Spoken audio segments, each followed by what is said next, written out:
Hey guys, let's make me with fish curry है। म त आज फिश करी बनाइरहेको छु। मैले सुरुमै माछालाई मेरिनेट गरेर चाहिँ तेलमा तारिसकेँ है, जसमा चाहिँ मैले लसुन अदुवा खोर्सानीको पेस्ट बनाएर चाहिँ राखेको छु। अनि यसमा चाहिँ आफूसँग भएको मसलाहरूलाई सबैलाई मैले अगाडि नै मिक्स गरेँ है। अनि अघिको फ्राई गरेको माछा चाहिँ यस्तो भयो, जसमा चाहिँ मैले अब प्यान तताउन गइरहेको छु। प्यानलाई मैले ग्यास गरेर प्यान तताएँ। प्यान तातिसकेपछि यसमा चाहिँ ओइल राख्नु होला है। यो चाहिँ एकदम सिम्पल, घरमा थोरै सामानले पनि हुने टाइपको बनाएको छु। मसँग धेरै सामानहरू अभाइलेबल थिएन, त्यही भएर चाहिँ मैले एकदम थोरै सामानमा एकदम मिठो मिठो फिस करी है त।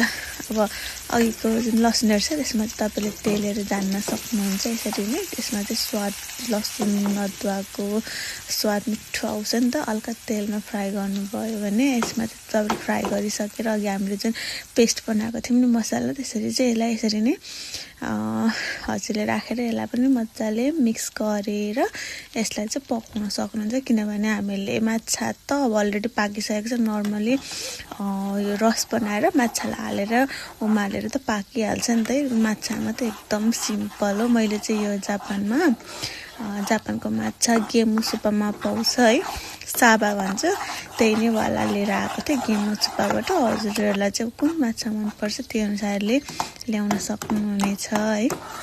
यसमा चाहिँ मैले अघिको मसलाहरूलाई हल्का पानी हालेर मजाले मिक्स गरिरहेको छु। पाक्नु पर्यो नि त। पाकिसकेपछि हेर्नु यसरी कलर यसको चेन्ज हुँदै जान्छ है। यसको अघि अर्कै थियो, अहिले चाहिँ नर्मली पाकि नै सकेको छ। अनि फेरि यसमा हल्का रस हाल्नुपर्छ है। रस हालेर यसलाई फेरि मजाले चलाउनु होला मजाले। आफै थाहा पाइन्छ पाकिसकेपछि यसको कलर नै डिफ्रेन्ट भएपछि। नर्मली यत्तिकै भइसकेपछि त हल्का चलाएर पानी हाल्न सक्नुहुन्छ है। मैले चाहिँ हल्का पानी हालेर चलाइ नै रहेको छु।